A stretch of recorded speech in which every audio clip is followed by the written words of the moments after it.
Assalamualaikum, selamat pagi. Bersama dengan Bang Haji dalam program Memburu Memori Hijau. Jadi untuk makluman semua, program Memburu Memori Hijau adalah satu program berbentuk hiking yang mana kita akan menjelajah 8 lokasi yang menarik di sekitar Kuching. Jadi hari itu, pada pagi tu kita berada di Matang, di Mount Mike Matang. Kita sebenarnya nak mendaki, nak hiking ke Temple Sri Mahamariamman. Jadi kita berada di parking lot pada masa itu. Hari pun ada agak hujan rintik sikit, tetapi tidak menghalang untuk kita meneruskan pendakian kita naik ke atas. So pendakian naik ke atas lebih kurang dalam 3,000 meter ataupun lebih kurang 3 kilometer. Dan jalan yang akan kita lalui adalah jalan yang betar. Jadi sebenarnya agak mudah dan agak sesuai untuk level beginners. Dan turun pun lebih kurang sama juga, 3,000 meter, lebih kurang 3 kilometer. Dan kita sepanjang perjalanannya kita akan untuk menikmati kehijauan alam sekitar. Dan di sebelah kanan Bang Haji itu ada sedikit cerita atau story tentang Eduardo Beccari. Itu adalah seorang saintis yang pernah tinggal menetap di Sarawak selama 2 tahun. Dan beliau adalah antara orang yang pertama yang kata explore kawasan di atas tu lah. Dan sebenarnya ada story yang menarik. Kenapa kita pilih temple tu? Kena wujudnya temple yang di atas tu lah. Dan di sebelah kiri Bang Haji tu kita nampak yang pun trail map-nya. Lokasi kita berada kini tu di sini, dan yang pun perjalanan dan apa yang pun landmark yang ada di sepanjang trail tu lah. Jadi insyaAllah kita akan mendaki sekejap lagi. So bersama dengan Bang Haji dalam program Memburu Memori Hijau.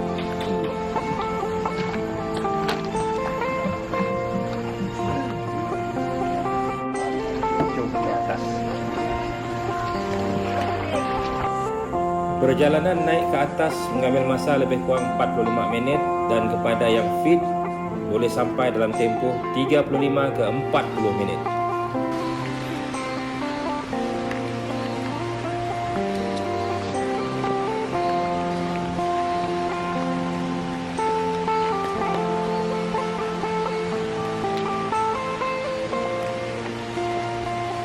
Itu adalah checkpoint kita yang pertama.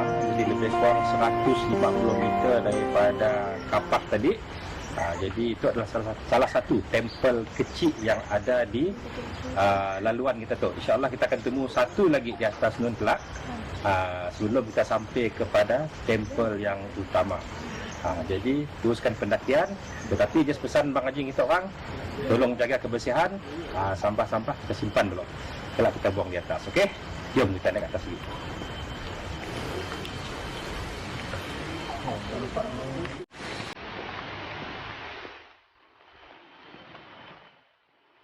Jadi sambil kita berjalan tu, pastikan kita jaga kita pun degupan jantung kita jangan terlalu laju. Jadi kalau rasa perlu berehat, perlahankan langkah kita orang ataupun berhenti sebelum kita meneruskan perjalanan. Jadi mbak relax, kita enjoy kehijauan yang ada di sekeliling kita. Jom.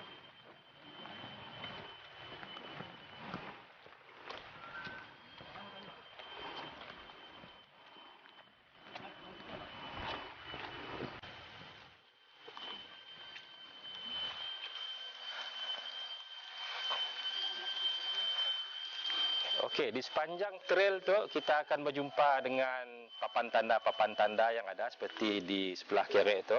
Jadi papan tanda tu akan display pelbagai informasi tentang flora dan fauna dan juga lokasi yang kita lalui itu. Jadi jangan lupa kalau kita datang ke situ singgah dan bacalah apa yang ada apa yang tertera di papan tanda yang ada di sepanjang perjalanan kita. Jom kita jalan.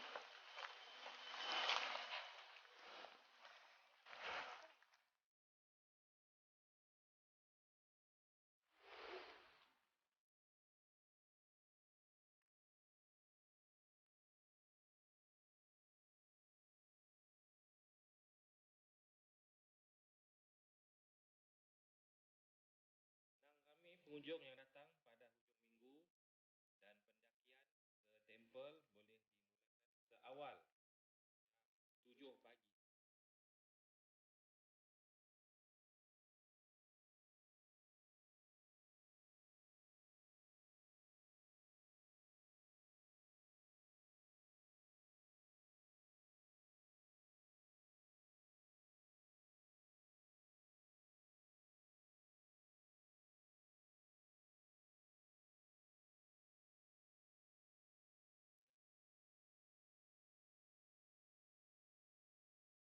Teruskan perjalanan kita, jom.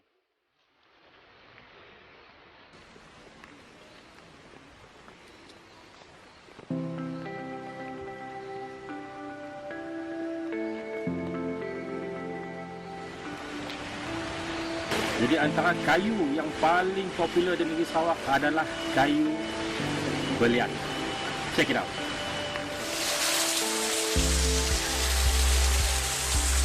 Okey, kita ada jumpa ketam lah. Ketam yang berwarna kuning agak besar. Dan kebetulan di situ adalah kawasan macam air terjun lah, mini waterfall lah. Ada takungan sikit, dan kita bertuahkan hari itu kita dapat bertemu dengan si ketam. Cantik ah. Okey, dan di papan tanda kita tu ada menceritakan tentang Matang Supplies Our Water. Ini pun tajuk di papan tanda tu. Jadi ianya menerangkan tentang bagaimana Matang itu sebenarnya supply ataupun menjadi kawasan tadahan untuk bekalan air bagi kawasan Kuching ya. Jadi di situ ada diceritakan tentang reservoir di Matang tu.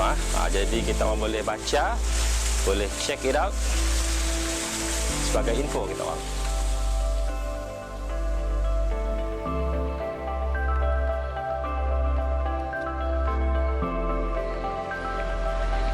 Okey, kita dah pun sampai.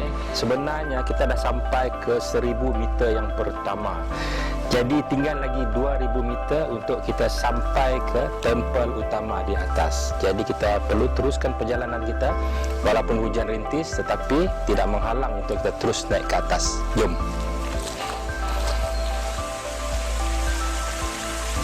Di sebelah tu adalah batu penunggu, dan dikatakan bahawa batu ini ada penunggu yang menunggu kehadiran para pengunjung di situ.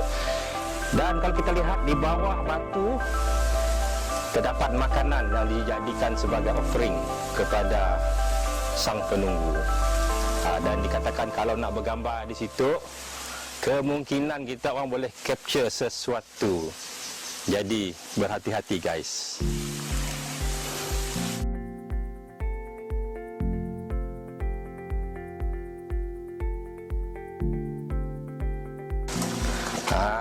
Jadi kita selekoh tu, kita pusit ke kanan, naik ke atas. Jadi agak tinggi sikit dah.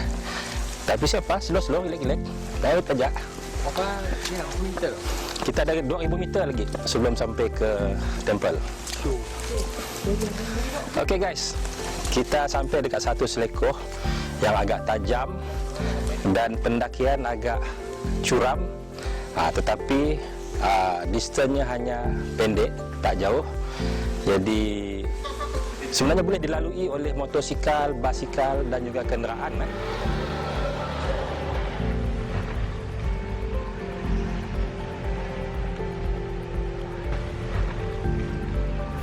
Laluan agak sempit tetapi masih boleh dilalui oleh kenderaan 4-wheel drive yang digunakan untuk menghantar bekalan ke tempel.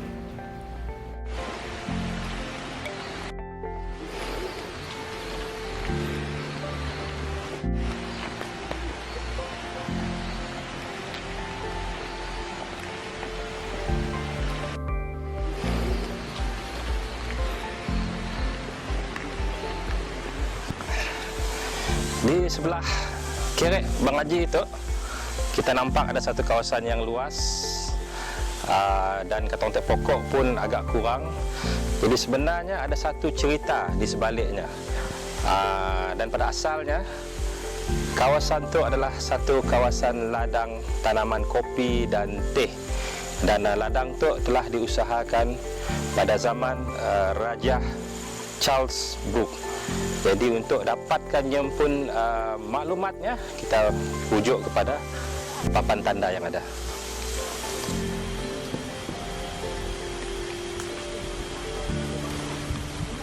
Okey, di papan tanda tu ada dinyatakan dengan jelas tentang sejarah kawasan tu.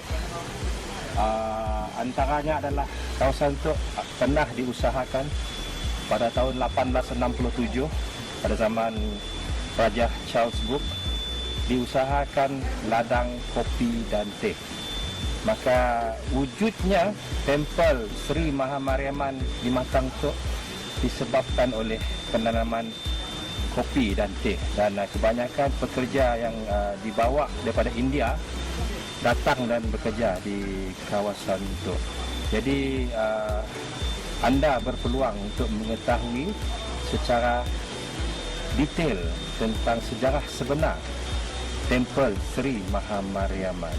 Jadi kita teruskan perjalanan kita untuk pergi naik ke tempel. Jom.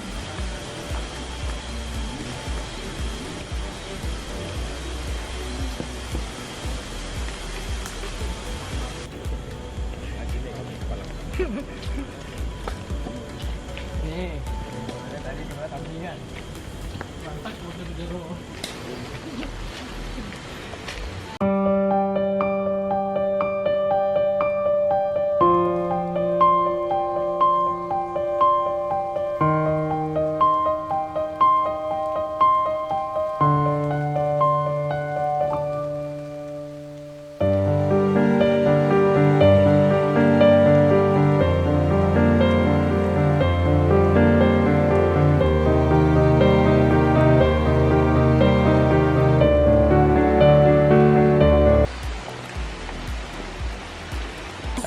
Asal daripada mana sah? Saya dari Kuching. Dari Kuching, semua daripada Kuching kan? Dari Kuching. Kucing. Ya, lahir dari sini. 3 orang first time. Ya. First time Ada kali dua kan. Okey, so apa rasa first time naik atas? Memang best. Ada rasa sikit. Ya. Tanah. Natural lah. Ya. Kucing alien mana nak? Okey. Dia tampak punya. So naik atas ada susah ataupun senang? Naik ada susah sikit. Letih sangat. Tapi enjoy lah. Tengok Memang enjoy. Ada happy. Payah. Memang song. Memang bagus. Okey, take care. Okay, ya. Thank you. Ya. Okay. Thank you.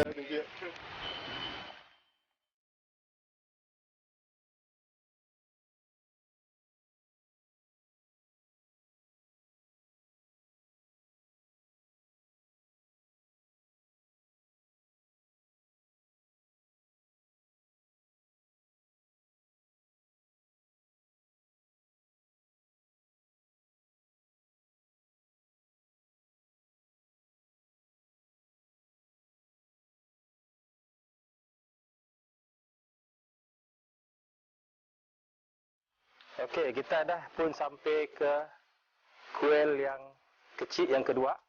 Jadi itu sebenarnya adalah satu persimpangan. Ke kanan tu kita nak pergi ke tempel utama. Ke sebelah kiri itu untuk kita pergi ke waterfall dan ke banglo Valembrosa. Jadi di situ kita anggap ada papan tanda.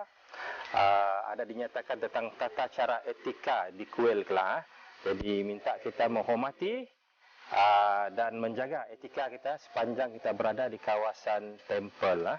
Okey, jadi kita bergerak pergi ke tempel dulu.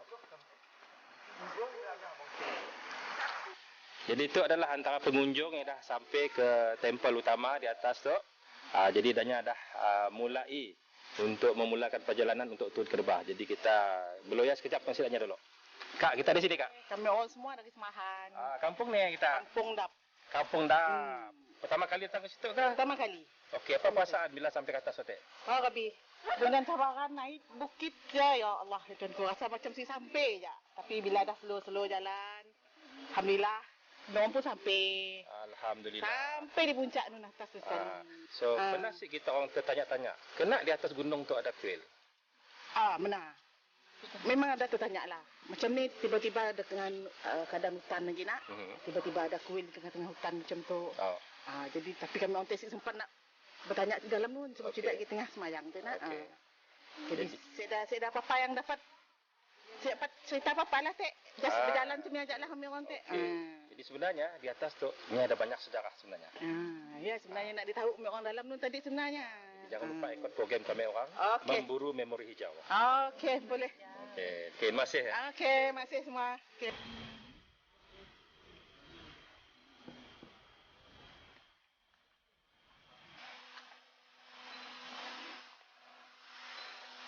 Kita dah hampir sampai ke tempel utama, lebih kurang 70 meter lagi daripada pintu gate tempel, pada ketinggian lebih kurang 270 meter daripada aras laut.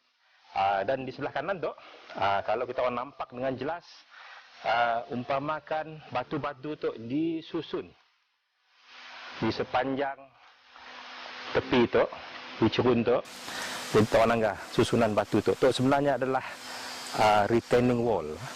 Dan sebenarnya di atas ya, kita orang boleh nampak sebenarnya adalah fireplace ataupun tempat unggun api. Jadi kita nak check out tempat unggun api apa sebenarnya.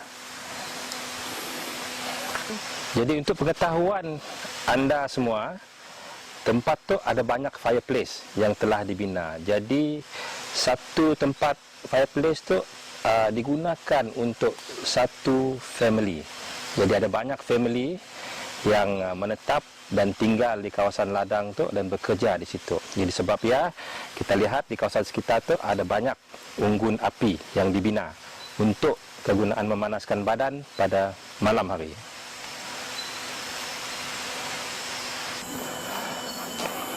Yes, kita dah sampai.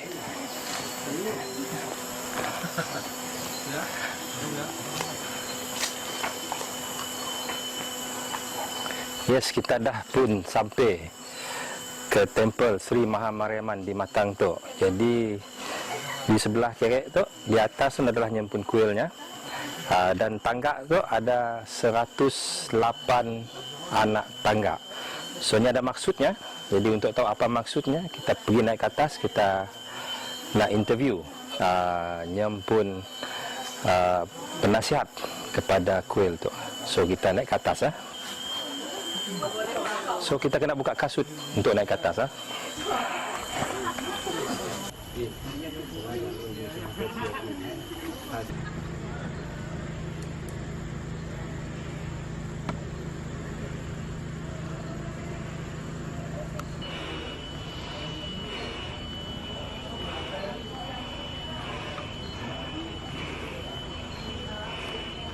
Hello, good morning, sir. Good morning to you. How are you? Fine, fine, fine. Very fine. Thank you for coming here to do the shooting. You're welcome, sir. So my name, nama saya Morgan. Saya adalah advisor kuil ini lah. So saya dah lama involved di temple ini, lebih dari 20 tahun. Involved dalam temple inilah, urusan temple ini. Okey. Jadi bolehkah tuan ceritakan bila tempel ini dibina dan apa tujuan asal ianya dibina? Okey, temple ini dibina dalam akhir abad ke-19 lah, 19th century. Dan kemungkinan dalam tahun 1897 lah. So pekerja dari India dan Sri Lanka dibawa ke sini untuk bekerja di ladang kopi Matang lah.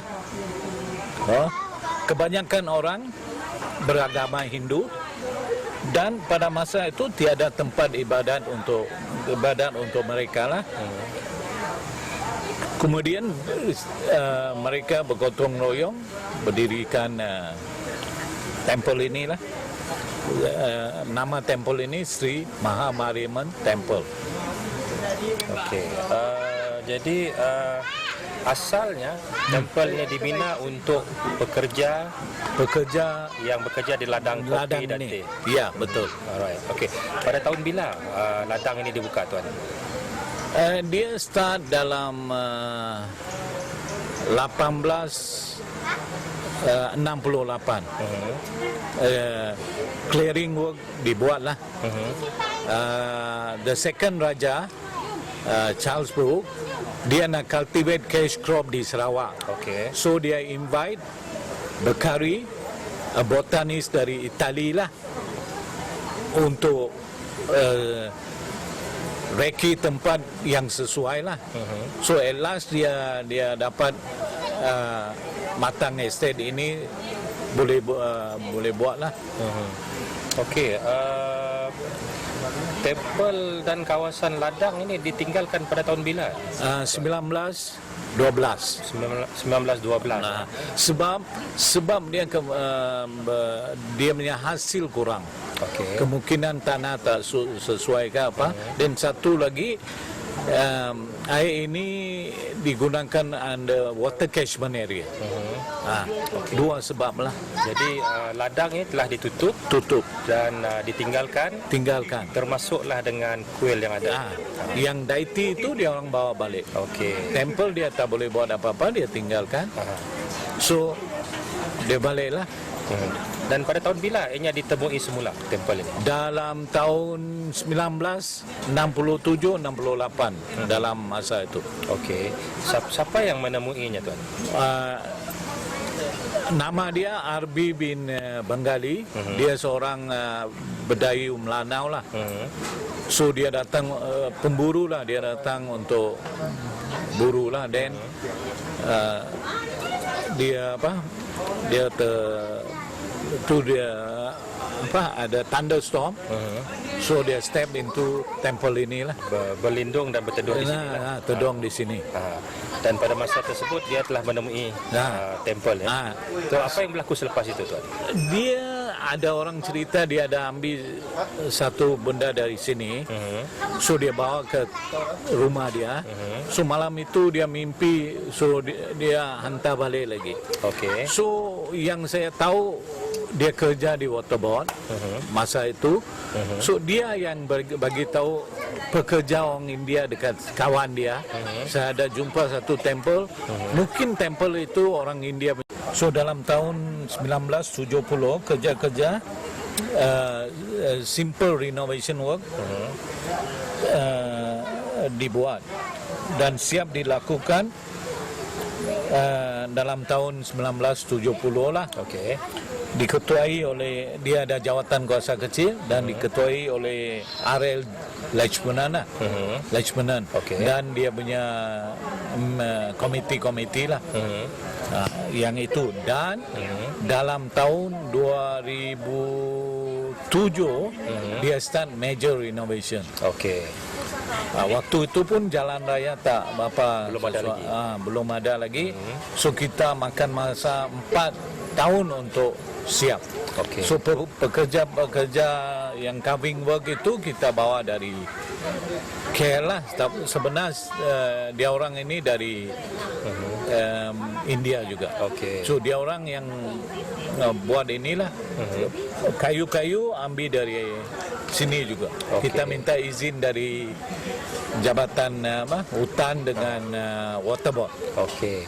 Jadi macam mana bawa material naik ke atas ini? Material yang kayu-kayu kita ambil dari sini. Yang lain-lain material kita pakai 4-wheel drive yang lama satu. Okey. Dia akan 2 hari dia boleh angkat, the next day dia rosak. Wah. Rosak dekat tengah jalan. Yang itu semua kita face lah, lot of challenges kita face. Tapi everything goes fine lah. Okey, so sekarang ini tempel tu diuruskan oleh siapa? Sekarang kita pun ada komiti, jawatan komiti Sri Mahamariman Temple diketuai oleh P. Waitelingam dan di bawah supervision of Hindu Temple Association Jalan Banhok. Okey. Jadi kita punya main temple under their supervision. Kita ada satu jawatan kuasa kecil under P Vaitalingam. Alright. Dengan member-member kita uruskan inilah. Okey. Jadi on the way up tadi sir, kita ada nampak ada 2 lagi shrine kecil yang ada terdapat di depan nun.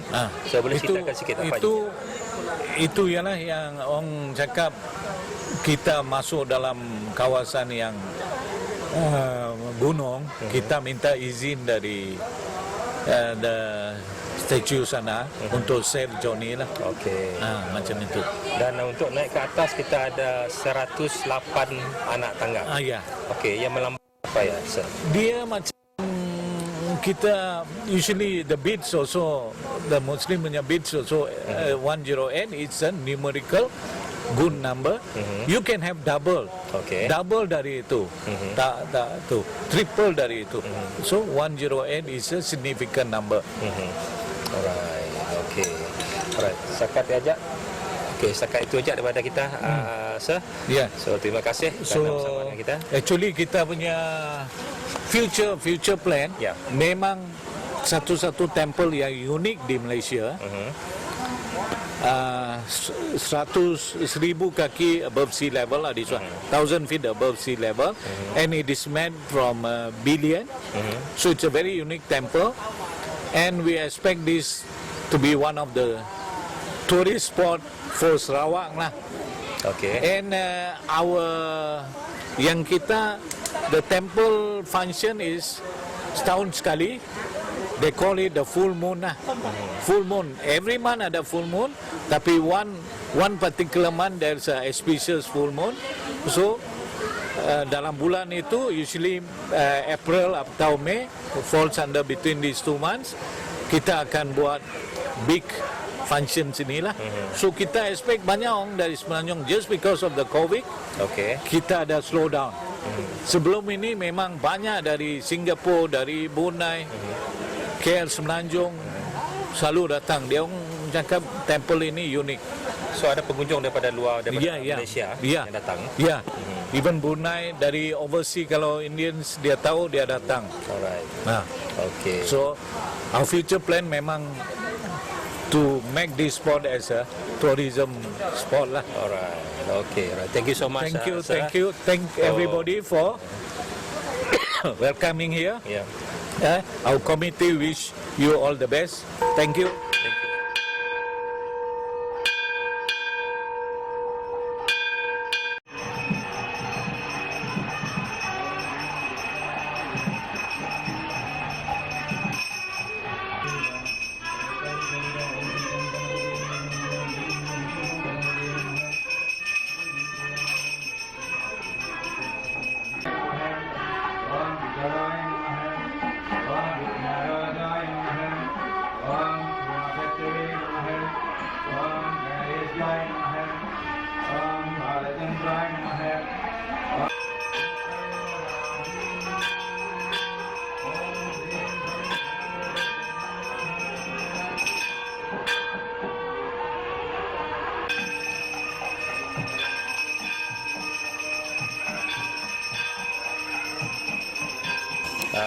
May I know your name, sir? Anan. Anan. Yeah. So you are originally from? Originally from Penang. From Penang. So berapa lama sudah tinggal di Kuching? I think here about 11 years already. 11 years already. So selalu datang ke sini? Yeah, we come to pray here, datang sembahyang. So apa yang menarik tentang kawasan ini, sir? Menarik means dia actually tempat kuil yang sangat bersejarah lah. Okay. Actually about 100 plus years. So dia what do you call, the first settlement of Indians yang datang ke Kuching zaman British dulu. This was a tea estate lah. So they were the one who did the plantation, and then they stayed here. They built the temple. But what happened was after the climate change, so the tea estate tidak berfungsi lagi lah. Okay. So bila dah tutup, Alright. temple ni telah dibiarkan. And they went down with only with the deity lah. Alright. So half of them dah balik India. Then the rest of them stayed here lah. So okay, so when I came here, I heard about the history of the temple through internet. I came here, that was the time that sudah rebuild lah. Sudah rebuild lah. So dia lepas beberapa puluh tahun, I think baru jumpa balik oleh seorang pemburu lah dalam hutan. So lepas tu bila temple and the government put support and they build back the temple, everything, it's not easy lah to bawa benda-benda raw material kan semua. After that we came here, then from then onwards my family, my wife's family side, so we all always come here lah for prayers and all that. Good afternoon, Uncle. Good afternoon. How are you? Fine. Boleh tahu siapa nama kita, Uncle? Okey, kebanyakan orang sini panggil saya Uncle Kuma. So we just follow up Uncle Kuma aja lah. Okey, jadi kita adalah generasi yang keberapa yang menjaga temple tu? Okey, kami tu generasi keempat waktu ini. So yang itu pun susah mau cakap lah. Tak ada orang mau jaga kawasan ini. Kami rela lah, volunteer lah. So berapa lama udah kita menjaga tempat tu? Buat masa sekarang 5 tahun. Sebelum ini on and off lah. Kalau ada orang yang jaga, kami akan turun cari kerja. Sekarang sudah umur sudah 55 sudah. So kira pencen lah mau jaga kawasan macam ini. So apa perasaan kita apabila dapat mewarisi penjagaan temple tu daripada generasi yang sebelumnya? Perasaan dia macam biasa juga. So sudah bina satu kuil dekat sini sudah dari dulu. Kalau tak ada orang jaga nanti kawasan ini akan jadi tak betul nanti. Biar satu orang penjaga kawasan ini. Okey, apa aktiviti yang selalu diadakan di situ, Uncle? Aktiviti ini hari Minggu lah, hari Ahad. So aktiviti dia orang-orang India, Hindu Kuching sini datang sembahyang, itulah aktiviti dia.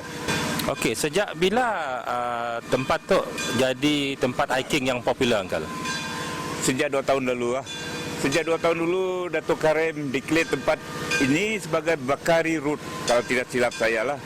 Semenjak itu pelancong kebanyakan dia lah.